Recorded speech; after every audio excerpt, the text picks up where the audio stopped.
Hello my beautiful people and welcome back to my channel, and I am here to do a review on Judas and the Black Messiah. It is out now on HBO Max, and I also briefly talked about it twice.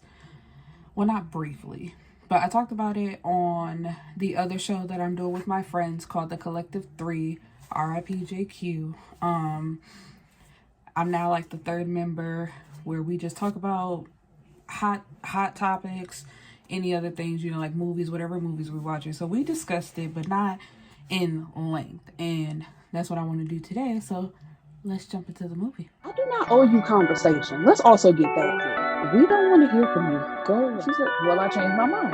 And she has that right. So if you don't know, Judas and the Black Messiah is based off the story of Fred Hampton, who was a chairman of the Black Panther Party. If you do not know who the Black Panther Party is, do your Googles. He's part of Black history. And this movie starts off with an interview for a project or a documentary called Eyes on the Prize 2. And you can tell that the interviewee, he's very nervous.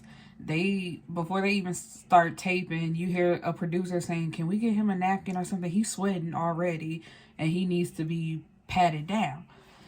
And then the interviewer asked him, his name is Bill O'Neill. And the interviewer asked him, what would he tell his son about his activities in the 60s and 70s? And after that question is asked, then we go on to a video of MLK being assassinated, police brutality. Lord, I do not like talking about the cops.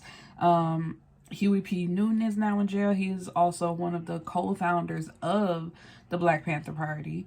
And, it shows how the Black Panther Party first got started, their training, they're not kind of military training, how they wear the all black, how they have guns, and how they're patrolling their neighborhoods.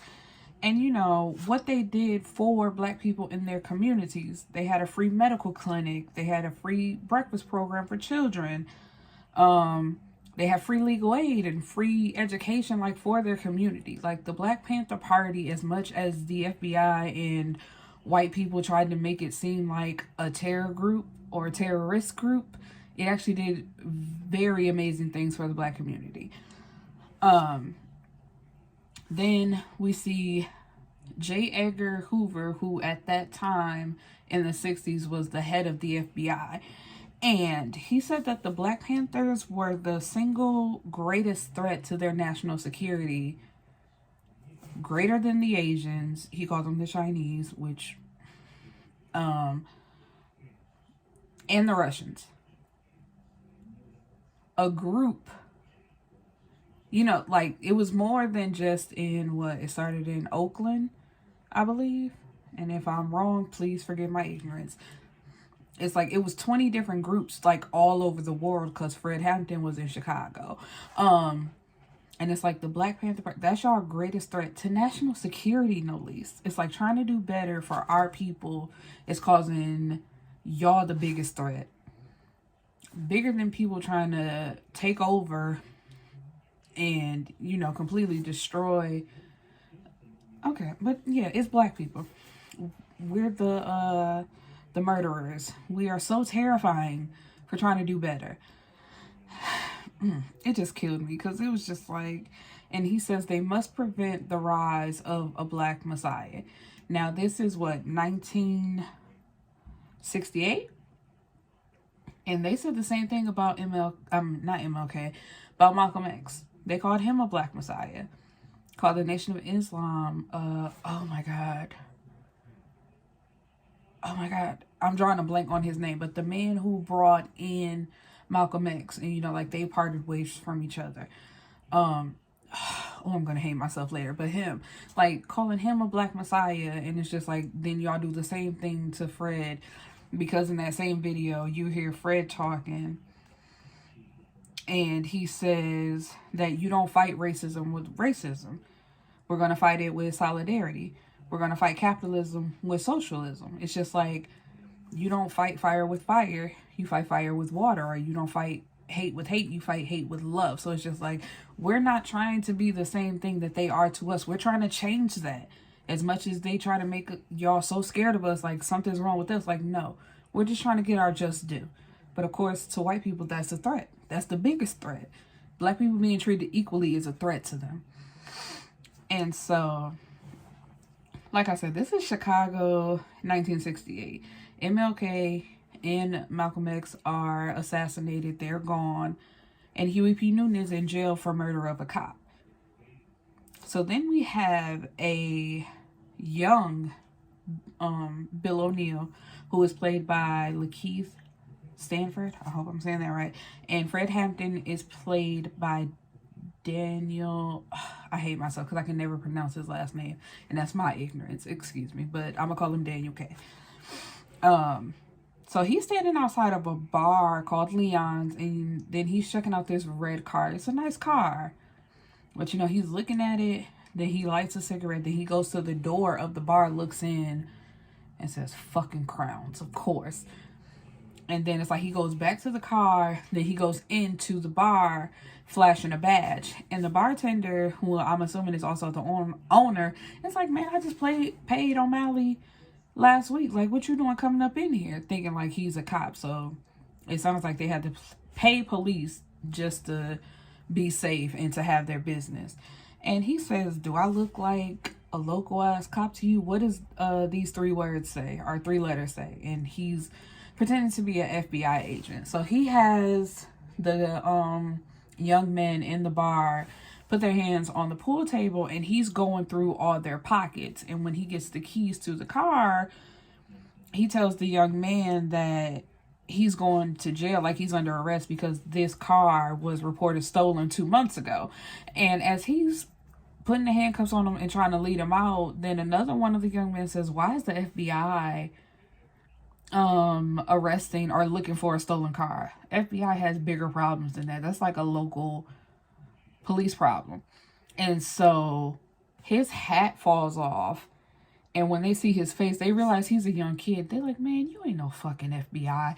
And the guy that's in handcuffs, he headbutts him, and he's bleeding, but you know, I think he punches him, and he runs out the door, and he gets into the car and gets the car started up. But then one of them jumps on top of the car, and like with a knife, he cuts open the roof of the car. Because you know, back in those days, the the roof was sometimes made out of, some material where you could cut, cloth material, whatever. And he manages to stab him a little bit, but Bill O'Neill still manages to drive off, but he doesn't get very far, because soon he's getting pulled over by the police. And so a real FBI agent who was in the crowd when J. Edgar Hoover was talking, it is actually the young bully from Like Mike. As I was watching the movie with my daddy, I kept looking at his face. I'm like, why does he look so familiar? So I'm like, the 13, 14-year-old bully of Like Mike is now a grown FBI agent. And he comes in asking Bill if he was upset when MLK or Malcolm X died. And Bill, like, I ain't really thought about it. Like, you know, I don't really care. That ain't got nothing to do with me. I'm still here, you know, trying to live my life. So I don't know.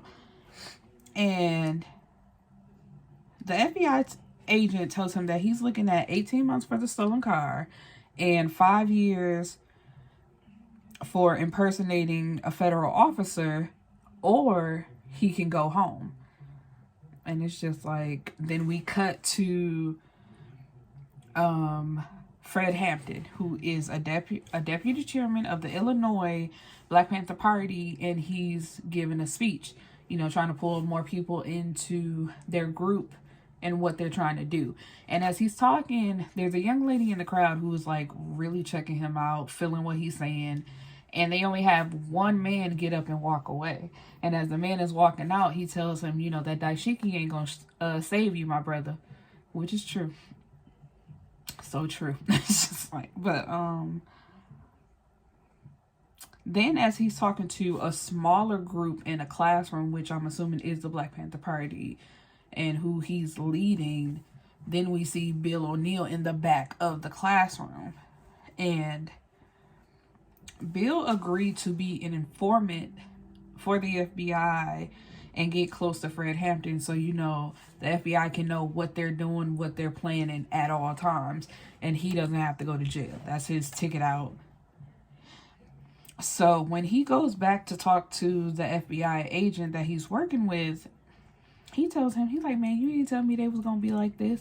They ain't no terror group. If anything, they terrorizing me, which I thought was so funny, because in the classroom, he was doing his best to try to talk to this young lady, and Fred called him out and is like, what's one of our rules? They not we don't associate with the sisters. They not your sisters, but treat them like your sisters. And they made him do 20 push-ups. So that's when he told the FBI agents, they ain't no terror group, but they terrorizing me. And so he asked him, he's like, so what do you need from us to help you get closer to Fred? And he says, I need a car. And it's like, of course you need a car. You got arrested for stealing a car, and now you need another car. And he's like, Fred don't drive because the police are always giving him BS traffic violations and arresting him. So it's like, to get rid of that, because they know who he is and what he does, so he walks everywhere or has somebody else drive him. So it's just like, I can be his personal chauffeur. Give me a car. And next thing you know, this fool driving down the street in a car. And he picks up Fred and then 3 more people in the back. And they're going back to Leon's. And of course, this makes Bill nervous, because it's like, you were just in here trying to rob somebody and you got caught. And so he's like, why are we going here? And Fred, they're there to tell people about the breakfast program that they're starting, how they're going to help the community. And excuse me. And it's also to get the Crown's attention. Now, the Crown's is a local gang who basically runs Leon's bar, and people know not to go there and get in their way. But Fred is going there because he wants their attention, and he wants to bring the quote-unquote gangs and groups together to be one big group. And then we're back to the interview, and Bill is asked what made him think he could trust Roy Mitchell. And Roy Mitchell is the FBI agent that he's working with. Bill says he rode around in the car with him, had dinner with him and his family, and at one point, Mitchell was a role model for him. And I'm like, I'm still trying to understand where he's a role model. Like, what does that mean? You rode in a car with him, you ate food with him. So the fact that you rode in a car with a white man, had dinner with the white man, he let you stay in his house by yourself while he went and took his dogs for a walk, that was inspirational to you? You wanted to be like that one day? I mean, I know you were faking being an FBI agent, but did you really want to be an FBI agent? Like, what was inspirational? I guess, because, like I said, we talked about it a little bit on the Collective 3, but I'm not watching the documentary. I don't want to hear what a snitch got to say. I don't want to hear why he made the choices he made and what his thought process was, because I'm just like, I really don't care what you have to say. Anyway, so Mitchell tells Bill, because while they're talking, he says, don't let Hampton fool you. The Panthers and the Klan are one and the same. And I'm baffled as to how they think so. But Bill was really sitting there soaking that shit up, what he was saying was gospel, and that these are 2 terrorist groups, and their aim is to sow hatred and inspire terror. And I'm like, what about the Black Panther Party was sowing hatred or inspiring terror? They just told the truth about what white people were doing and how they were doing it to black people. Because, once again, I'm going to keep mentioning the Collective 3. Go check it out. Nichelle made great points. It's like, if you read up on our history, white people did terrible things to us. It wasn't just hanging people. It's just like, we can go back to them setting us on fire. What is it? Poor Emmett Till. They tied him up to the back of the car and drove him around. And she mentioned something about them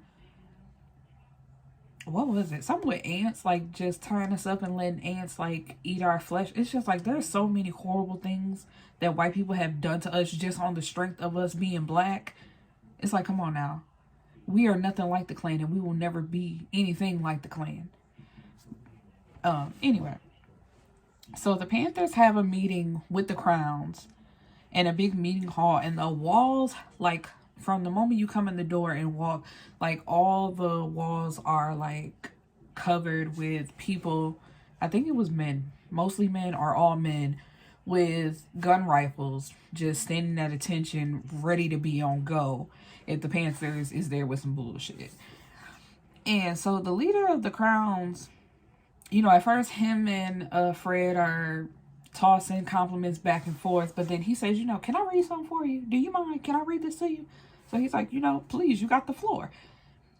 And he thinks that this pamphlet was made by the Panthers because it's something calling the Crowns a rat, and how when they see a crown, how they gonna blow their heads off, and, you know, basically they're gonna be in control. And so he steps up and says, you know, who you think made this? And Fred tells him, this is the same stuff that they pulled with MLK and Malcolm X. And it's the same thing that they pulled with Malcolm X and his, I'm just going to call him his leader, because I cannot think of that man's name. Because I had just watched that little, what was it, like 6 or 7 episodes on Netflix about the man who was looking for who killed Malcolm X. That was a sad story too. It's like his leader let people get in his ear because Malcolm was gaining more fame. And that's what people said all he wanted was fame and the notoriety. And it was like, it was so much more than that. And then Malcolm let people get in his ear. He became paranoid. And that's why I was like, it's never really clear on who murdered him. Because it was like, it could have been the NOI and it could have been the FBI at the same time. Who knows? Nobody really knows. And both are claiming that they didn't do it. So, you know, that's an unsolved mystery forever. Just like who killed Tupac. Well, and I shouldn't say that, because there is one man who was arrested for it, like he got caught, and he names 2 other people who did it, but like I said, we'll never know the full story. Anyway, the leader of the Crowns gives him a gun and tells him, here, you're gonna need this. So he walks away, you know, they're not going to get with them. It's basically like, you know, I see what you're doing and good luck. So when they leave the meeting, during the meeting, Bill is recognized by one of the guys that was there the night he stole the car. And the man is about to approach him like, ain't you the one that stole the car pretending to be an FBI agent? But like one of the members slapped him and was like, you know you don't speak out of turn. Apologize. Now get back in line. I was like, wait a minute. But that's how it went. But anyway, when they leave, O'Neal is getting in his car, and the young lady and the guy that was riding with him pulls out his own gun on him, because she's like, you got your gun on you? He says it's in a glove box. So she pulls it out and turns it on him and says, you know, drive. So he drives to like an empty parking lot. And he's like, you know, what's going on? She said, what's this about a badge and you being an FBI agent? So he tells like part of the truth of how he used to pretend to be an FBI agent to steal cars, and how he had a little sting operation going on. And so, of course, they're like, so where does this car come from? And how you get the keys to it? Because he had to prove that he stole it, because it's like, okay, how wire it right now? He's like, I ain't got my tools. I ain't got no click. How wire it right now? And so he does by the, hair on his chin. But as soon as he does, he's like, see, now, can you move that gun on my face? And it's like, well, how you get the keys to this car? And he got to answer for everything. That would have made me more suspicious of him. It's just like, you really got to answer for everything. But he says he got a boy who, you know, made him a new set of keys, because he can't just be walking around hot wiring the car every time he got to get in it. It's like, nigga, you lying? So where are we? So Fred has gotten a few gangs to side with him. There's an all-white group called the Patriots and a Latin group called the Lords. And it's like, they're protesting together. At one point, they were standing outside of a police station because the Lords say that one of their members was shot by a cop. And when they brought the cop, to the police and says, because he was off duty, basically they didn't even know he was a cop. So basically, you shot this man as a civilian. You were not a cop. You were a civilian at that time, and you were off duty. And when they brought him in, basically nothing happened because he was a cop after all. So it's like basically it got swept under the rug, and their friend or family member was basically just killed. So they were there for justice. And so Hoover, J. Edgar Hoover, he wants Hampton off the streets. So they go and arrest him in front of kids with a gun pressing into his stomach. And it's like, they cut to the interview, and Bill says that they got him for stealing $70 worth of ice cream, which got him 2 to 5 years in prison. Which I'm trying to understand. $70 worth of ice cream? How do you get somebody put in jail for 2 to 5 years for stealing ice cream? Like, that's not probation. He couldn't pay that off. $70 worth of ice cream. But, they wanted him off the street, so they really could have did whatever. And they did. And so while he's in prison, membership has decreased. Donations are dwindling down. But Bill was somehow promoted to security captain. And one day he walks in the building and he's scared because it's dark in that hallway, but somebody is sitting there with a gun like pointed straight down. And it's just like, he's like, what's going on? And the guy tells him, we got a brother on the run from another Panther Party from New Haven. So when he goes up there, his name is George Sams, and he's the security captain of the New Haven chapter. And so I'm like, so all the security captains is code word for snitch or something? I said switch, Lord. Because I'm just like, well, what is going on? But anyway, George says that they had a rat in their chapter and he snuffed them out. And so the one of the members for their party in Chicago says, we also got a rat. But George got rid of theirs, so we need to figure out who ours are. And of course, as soon as he hears that, he's nervous. He's like, what? A rat? And it's like, yeah, y'all got a rat. And it's you, but can't say that. And so as George is saying how,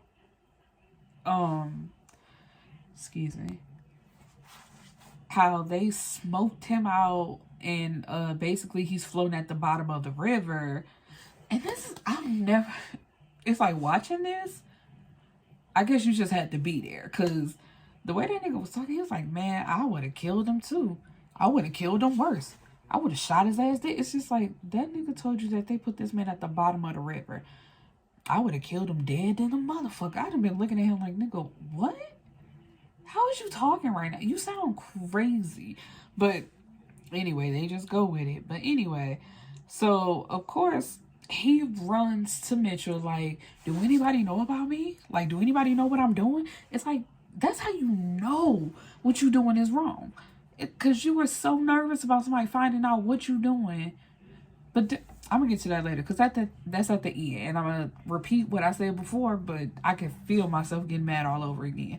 Because it's just like, nope, not doing it. Anyway, so I really didn't mention, Fred, even though he's a great speaker, he's shy in real life. So Deborah, who was the young lady that was looking at him the very first time we see him speak, she approaches him, and at some point she started working for him, and she got a little Mac. I'm gonna say she got her Mac on because he was shy. So anyway, she's pregnant.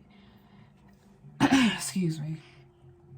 And so, but after Bill goes to Mitchell goes to his boss, telling him the story like, they're hiding a fugitive. His name is George. And the boss is like, yeah, I know. He's one of ours too. And this works out in their favor because they can have a warrant for harboring a fugitive, and you know they can go in and check the office at any time. And so of course they do, and they destroy the office. And while the Panther Party is, oh, I got ahead of myself, you know, standing around like, what's going on? Of course the snitch is yelling about there being a snitch, because he's like, man, we got a rat. How they know to go to where the gun's at? How they know, you know, where to find these papers at? All they left us was these binders. We got a rat. And when I find them, I'm going to fuck them up. And it's just like, encore. You are giving the performance of your life. But when you have people who are working for the greater good of people, anybody who comes to help, of course, they're going to believe that they're there for that. But that's why the Black Panther Party really needed some street people up in there, because they would have been looking at him like, you act like you acting, and you can tell that you acting. But anyway, but while they were doing that, like yelling back and forth, Deborah like threw up into one of the cabinets. Like she opened the cabinet and threw up in it. But because he over here giving Oscar worthy performances, ain't nobody paying her no attention but the girl. And she's like, oh, you really just threw up in the cabinet like that? That'd be my main question. I'm like, sis, we ain't got no trash cans around here. You had to throw up in the cabinet. Who gonna clean that up? Anyway, so the police stake out the office or the Black Panther Party building, and they're harassing people as they're walking past, saying, you know, you can thank the Black Panther Party for the police being in your neighborhood so much. And while he's on the little, what is that thing called? The microphone, the megaphone, whatever, like from the car, they drinking beer. And I'm just like, I hate the police. I hate the police. Because while people try to make it seem like, you know, not all of them are like that, but the fact that even one of them can do something like that and get away with it just because they're the police, that makes them all trash in my opinion, and you can't change my mind. So anyway, at one point there's a shootout with a few of the Panthers, and Bill O'Neill is one of those people. Well, he had a gun at first, but of course before they start shooting, he says, I'm gonna go up on the roof. It's gonna make sense later. But of course that's just his bitch ass way of sneaking out the back. Oh, I hate him. So anyway, after a few rounds of shots going back and forth, the girl and another one of the members, because he was shot, they surrendered. And as soon as they surrendered, they run in with gasoline and set the building on fire. And so the warden personally delivers a clipping of the newspaper telling Fred that it's over, because you can see that it says they set the Black Panther Party building or office on fire. And you know, Fred sheds a little tear, because it's like, damn, really, all my hard work, or our hard work, just gone like that? And then you don't know if people died in there or not, because it basically just says that it was set on fire. But anyway, Bill calls Mitchell and is like, man, I don't want to do this no more. I'm out. I'm done. I don't want no parts of it. And basically, of course, once you start snitching, you can't stop until they say you done. So it's like, yeah, you helping them, but they can always throw your ass in jail when they feel like it, if they want to. So it's basically like, you they bitch regardless, so don't know what to tell you. And he tries to talk the remaining parties into quitting. He's like, man, we just need to let this go, because look at this. Because they standing inside of the building where it was on fire, because they didn't set a really good fire anyway. And he's like, you know, what are we supposed to do with this? And as he's talking about giving up, 2 kids walk in, and it's like, you know, do you need some help? And a guy, like one of the members, gives them some money to go get some trash cans. And he says, that's how you do it. You rebuild, because you got people that want to help. And this is why I hate Bill so much, because he was there to rebuild. He helped rebuild. And like I said in the collective tree, it's like, for all the good you did, you only did that just to turn around and destroy it. So it's just like, you helped rebuild for what? And it's so funny because it showed him that they were, and that was another thing. I did do a little Googling, and it says that he was torn in between, believing in what the Panthers were doing and still being an informant. It's like, but you were inside that group. You saw what they were doing. You saw the good things that they were doing and how they thought, and you still did what you did anyway. So Fred is released from prison and he immediately wants to get back to work. But he also finds out that Deborah is pregnant, once he's walking out the door and they hug because she got this big old belly bump now. And he's like, you couldn't tell me this? Like, why you didn't tell me that you was pregnant? And so when they get back to the building, he sees that it's completely rebuilt. I won't say it looked better than before, but okay, yeah, it looked a little better than before, and he is just amazed. And they threw him a welcome home party, had cake, and they found out that one of their members died. Because actually while he was patrolling and, watching out for cops and see how they were harassing people, he shot at a few cops and they shot him back. And he was just in the hospital recovering, but then they got the phone call that he died. And they know it just wasn't of natural causes. They know that the cops went into his hospital room and killed him. So now that Fred is out, he's giving a speech. And while he's talking, he says, also, I know a few people from Chicago. I just don't know. It was like this accent and the way that Daniel K was saying these words cracked me up. But they held power to them. But I just wanted to mention that. It's like his Chicago accent. Anyway, that's not what this is about. He says, I kind of want to do it I'm going to try it. Okay. I don't believe I'm going to die in no car wreck, slipping on no ice, or because of a bad heart. I believe I'm going to die doing what I was born for. I'm going to die for the people because I live for the people. I'm sorry. I'm sorry. It's the way he was saying it that was just like, sir, what is this accent? But anyway. And of course, Deborah wasn't for that. She like, excuse me, you gonna die? Not, but we got a baby coming. But it's like, sis, you knew that though. That's what drew you to him. His words and how he was talking and what he believed in drew you in. It attracted you until you realized that he was really about what he said he was about. So people are clapping because it's like, yeah, we got somebody that's down for us, that's with us. And then she's looking around like, don't clap at the fact that my baby daddy might be dying and that I might be a single mom. Like, don't clap for that. But it's like, that's what you're here for, right? You're a part of the revolution. You for the people. That's what we're here for. Anyway. And so while the speech is going on, Bill is staring at FBI agent Mitchell, who's posing as a supporter. But Fred also said something about that. He was like, it might be cops in here right now posing and, hiding a tape recorder right now. And he said something about killing all the cops. And, they didn't like that. But anyway, later on, Bill comes with C4 in the trunk of his car talking about they should blow up City Hall or something like that. And Fred is looking at him like, are you crazy? That's not what we do. And that's not what we're here for. And if we do that, they just gonna come back and bomb us. So that's not a good solution. And once again, you can see the look on his face where he realized that Fred ain't who he thought he was or doing what the agent is saying that he's doing. Like, he's not a terror. He's not inspiring hatred. He's not doing none of that. So it's just like, for all of what you said, it ain't true. But still, he continues to do what he's doing. So they tell him, like, man, get rid of this. You and this, bye. Like, get out with your dumb ass. And when he gets in the car, he's upset.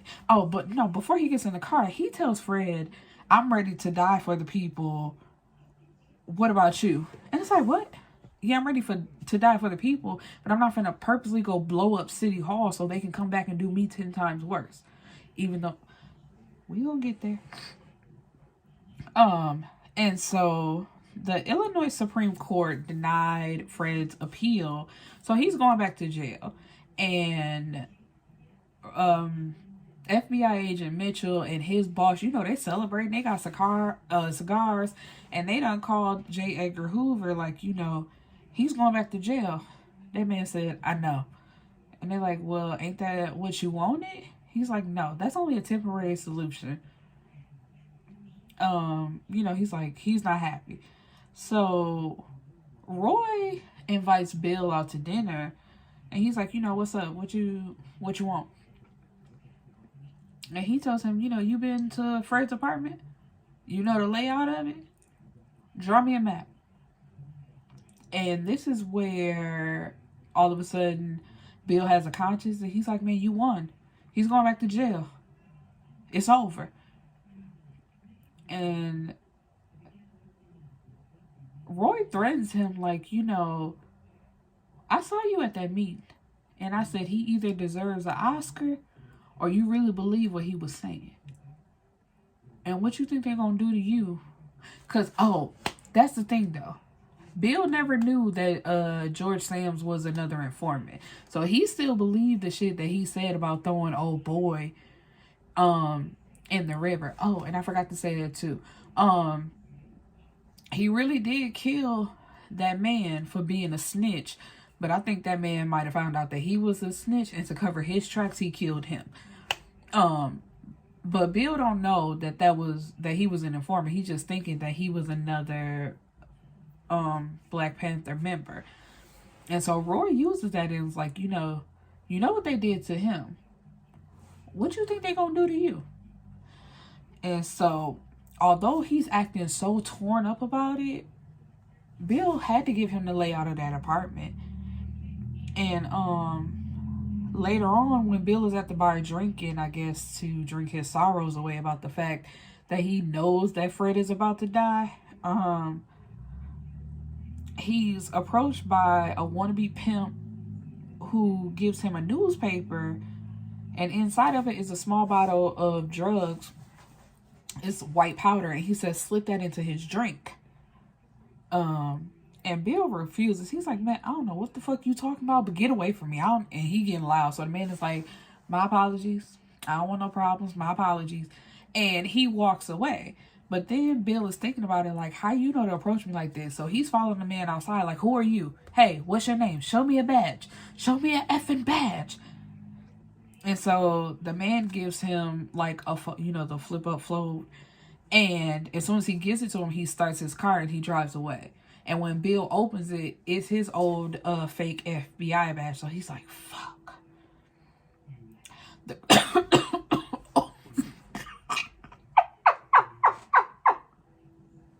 I almost died. My bad.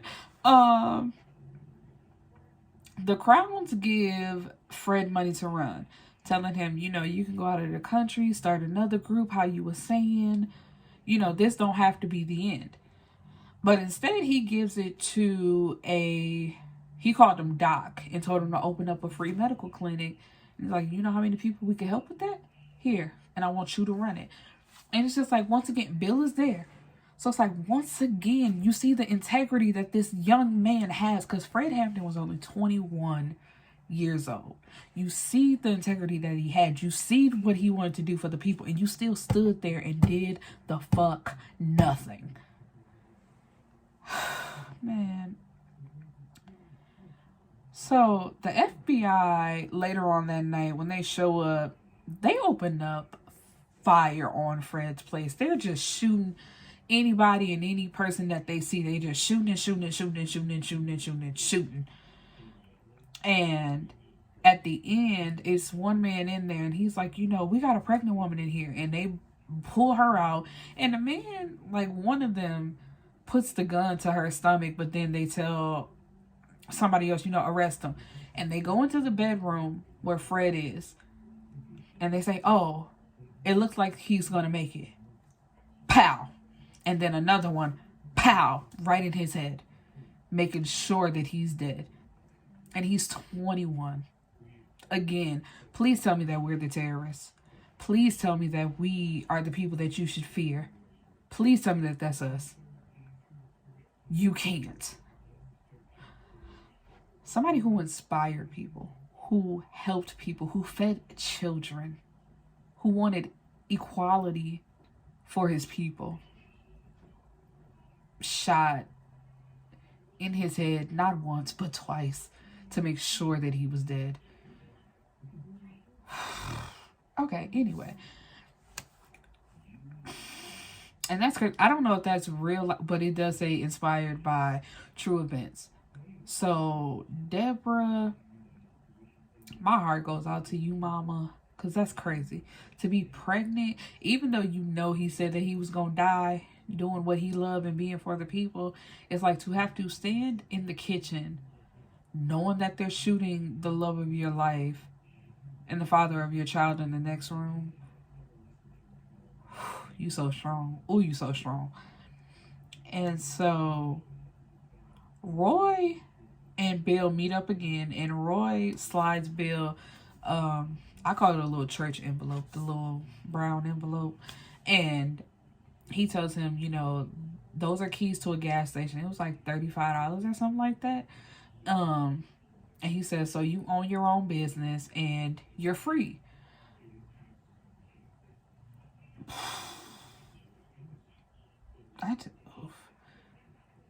Never mind. But then he also asks him, you know, so what's going on with the Panthers now? And he's like, man, what do you mean? Fred is dead. It's over. And that's the end of the movie. But, you know, then we have the black screen with the right on, which I do not like, because sometimes I'm not like people do. It's just like, yeah, I'm watching a movie, but I might look down at my phone for a second. So not me, no, especially somebody who loves to read, but not knowing that I gotta look up and read some shit, I'm gonna be pissed, because I'm like, anyway. But it says that he remained an active member of the Black Panther Party and a paid FBI informant until the early 70s.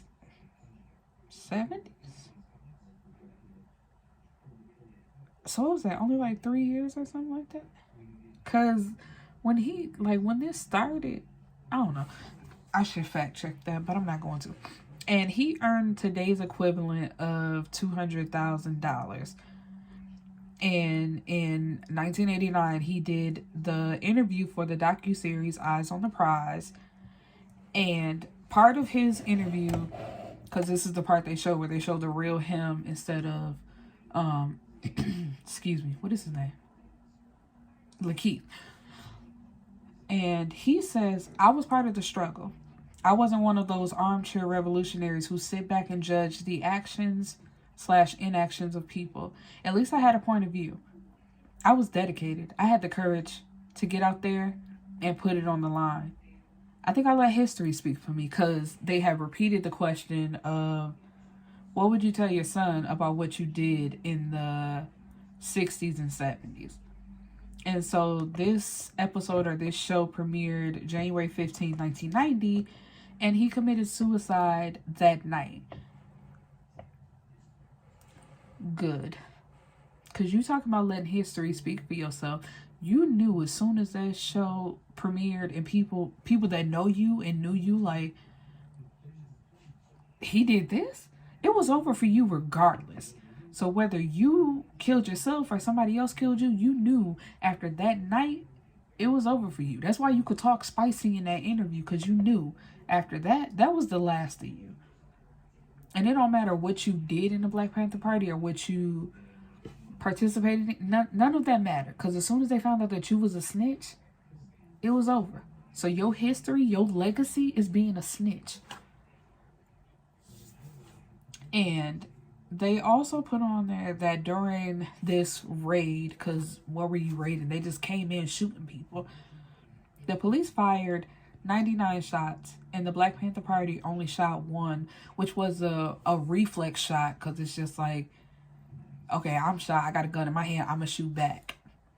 So really, I'm just saying that the police fired 99 shots. And the 7 survivors faced several charges, including attempted murder, because of that one shot that they fired back, despite the 99 that the police fired. But it's like we got so many cases of them shooting so many unnecessary shots at one person. One. And this was what, 7? And they say survivors. So 8, including Fred. This is 8 people and y'all shot 99 shots. Anyway, so the survivors, Mark Clark's mom and Fred family filed a lawsuit for $47.7 million, saying that the FBI, the local police department, and the state attorneys, they conspired to assassinate Fred Hampton, and that's exactly what they did.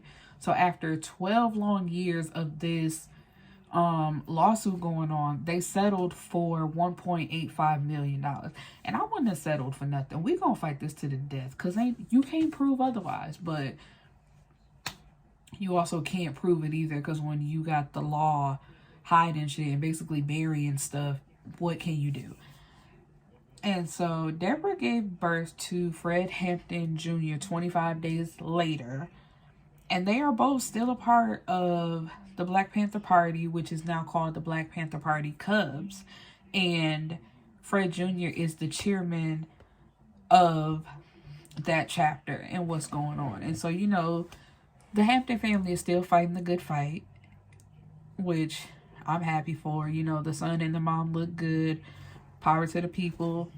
Thank you for your sacrifice and what you're doing for our people. And William O'Neill, it's fuck you to the death, and you're already dead.